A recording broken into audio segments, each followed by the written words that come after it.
Como entender as questões da vida que interessam a todos nós? A Web Rádio Meimei apresenta Conexão Espírita. Olá, amigos. Estamos iniciando mais um programa Conexão Espírita. Eu sou Karina Rafaeli, da USE Intermunicipal de Marília. E eu sou Donizete Pinheiro, da USE Regional de Marília. E hoje nós vamos conversar um pouco sobre Deus e Jesus na visão espírita. Qual será que é a visão segundo o Espiritismo? Existem pessoas que, não conhecendo o Espiritismo, perguntam se nós espíritas acreditamos em Deus e em Jesus. Então é sobre isso que nós vamos bater um papo, não é, Donizete? E eu começo perguntando, o que os espíritos superiores orientaram sobre Deus para Kardec? Então, caros ouvintes, nesse assunto, nós precisamos destacar a sabedoria de Allan Kardec, que ao questionar sobre Deus, ele se afastou dos conceitos das religiões e dos preconceitos existentes, para indagar simplesmente, que é Deus? Conforme nós vemos ali na primeira pergunta de O Livro dos Espíritos. Vejamos que Kardec, como um mestre em pedagogia que ele era, um professor, começou realmente do princípio de tudo. E então os espíritos da codificação responderam: Deus é a inteligência suprema, causa primeira de todas as coisas. Os espíritos, eles disseram que temos pouca inteligência para entender a essência divina, a existência de um ser criador de tudo, mas por sua vez incriado, coisa que para nós é meio difícil de entender. A nossa razão indica que esse universo inteligente, com todas as suas coisas e criaturas, só pode ter sido criado por uma inteligência ainda superior, que eles disseram ser perfeita, suprema. Falamos de Deus, Karina, mas e Jesus? Algumas religiões dizem que Jesus e Deus seriam sinônimos. É isso aí? Então, Donizete, conforme você lembrou sobre o Livro dos Espíritos, as informações que temos é que Deus é o criador de tudo que existe. E a doutrina espírita é criacionista e evolucionista, ou seja, Deus é o criador, criou leis evolutivas que estudamos na ciência, todas as leis da natureza são leis divinas, porque Deus é o seu autor, abrangendo as leis físicas e morais.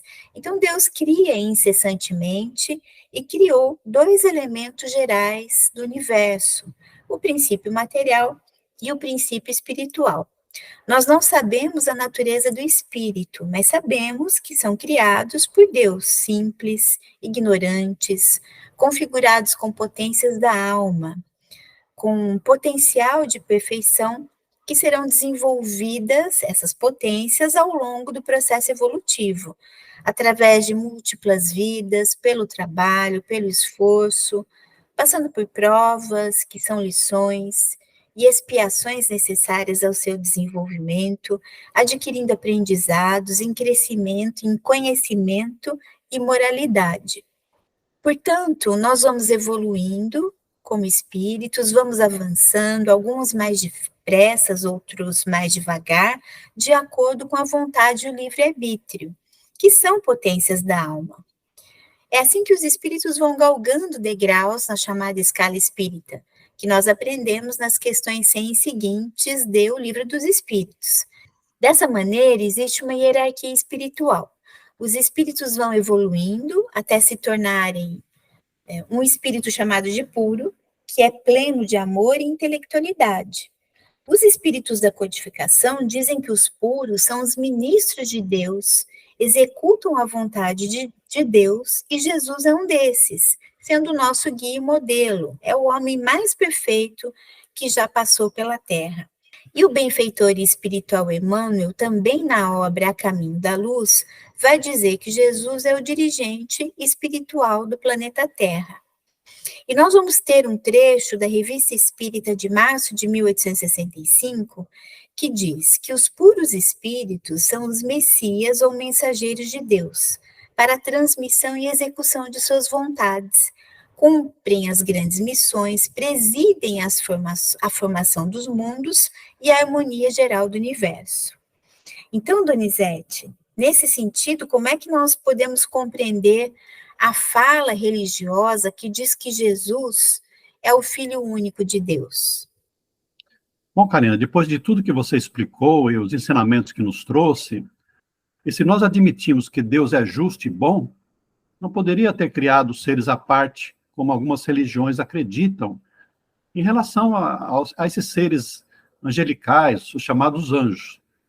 Todos nós somos filhos de Deus, criados simples, mas em momentos diferentes. Por isso que existem os mais elevados em relação a nós, assim como tem aqueles que estão na nossa retaguarda. Portanto, Jesus não é o único filho de Deus, não.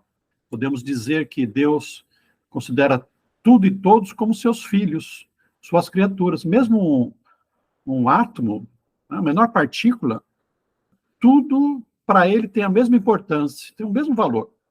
Podemos afirmar mesmo que se todos estamos evoluindo, nós um dia, ainda que demore, vamos ser um espírito puro, tipo Jesus. Parece uma pretensão, mas não é, porque todos nós somos destinados à pureza.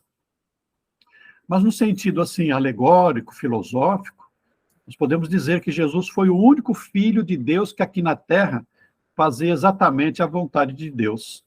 Como Jesus disse, eu e meu Pai somos um. Nós ainda não estamos nessa condição. Temos que reconhecer a nossa imperfeição. Muitos, na nossa humanidade, nem aceitam a existência de Deus. Outros não aceitam que Jesus é governador espiritual da Terra. E nós, outros, quer dizer, nós estamos muito distantes de nos igualarmos com Jesus e fazermos a vontade do Pai. Só não podemos desistir do nosso esforço, porque não há como nós fugirmos do progresso. Mais cedo, mais tarde, nós vamos evoluir e alcançar essa condição. E nós, Karina, como Jesus disse que Deus é Pai, nós também seguimos atrás, aceitando essa paternidade divina. Mas, como tudo que foi dito, como é que nós podemos entender uma outra fala de Jesus que diz que Deus é nosso Pai? Então, meus amigos, essa ideia, como disse Donizete, foi justamente trazida por Jesus. Nós vamos encontrar em A Gênese, o 5º livro da codificação, lá no capítulo 1, essa referência. A parte mais importante da revelação do Cristo, no sentido de fonte primária, de pedra angular de toda a sua doutrina, é o ponto de vista inteiramente novo sobre o que considera ele a divindade. Um Deus clemente, soberanamente justo e bom, cheio de mansidão e misericórdia, o Pai comum do gênero humano, que estende a sua proteção por todos os seus filhos e os chama para si. Então, é uma referência. Encontramos ainda no item 25 dessa obra. Toda a doutrina do Cristo se funda no caráter que ele atribui à divindade, como um Deus imparcial, soberanamente justo, bom e misericordioso. Ele fez do amor de Deus e da caridade para com o próximo a condição indeclinável da salvação, dizendo: amai a Deus sobre todas as coisas e o vosso próximo como a vós mesmos. Nisso estão toda a lei e os profetas. Então, Donizete, os espíritos disseram a Kardec que não temos condições de compreender a natureza de Deus, mas podemos entender alguns dos seus atributos. Quais seriam eles? Meus amigos, os espíritos disseram que nós só poderemos compreender essa natureza íntima de Deus, a essência de Deus, quando nós nos aproximarmos dele, pela nossa inteligência e pelas nossas virtudes. Mas que, por enquanto, podemos fazer uma ideia, apenas uma ideia de algumas das suas perfeições. E Kardec as relacionou como sendo Deus eterno, porque se não fosse, teria de ter sido criado, e, portanto, não seria Deus.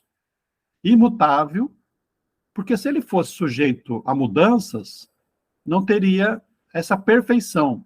E as suas leis, né, e o universo não teriam estabilidades, iriam ficar mudando de hora em hora. É imaterial. Porque se fosse matéria, também poderia se modificar, e aí não seria imutável, é uma coisa consequente da outra. Único, porque se existissem vários deuses, não haveria unidade de poder e ordem no universo. E é o que nós observamos, né? Tudo está em perfeita harmonia. E é todo-poderoso, porque é único. Soberanamente justo e bom, porque esse atributo se revela nas suas leis, que atende a todas as criaturas de forma igual, promovendo oportunidades para que busquem a felicidade. Parece-me que essas explicações dos espíritos superiores de Kardec são já suficientes para que nós possamos viver com mais fé, com mais coragem, diante de tantas lutas que nós enfrentamos aqui na Terra. Exatamente, Donizete. Se nós acreditamos em Deus, nós também temos que acreditar que as leis são perfeitas e que regem as nossas vidas da melhor maneira possível, né? Perfeitas. Então, meus amigos, nessa visão cósmica de Deus, não mais uma visão infantil, antropomórfica que nós tínhamos até há pouco tempo, Deus não fica triste, feliz, castiga, Deus simplesmente é. Então, que nós possamos ampliar um pouco mais a nossa visão através das orientações trazidas pelo Espiritismo. E assim nós terminamos mais um programa, Conexão Espírita. Um beijo no coração de todos. Muito obrigado, amigos, pela companhia. Até a próxima.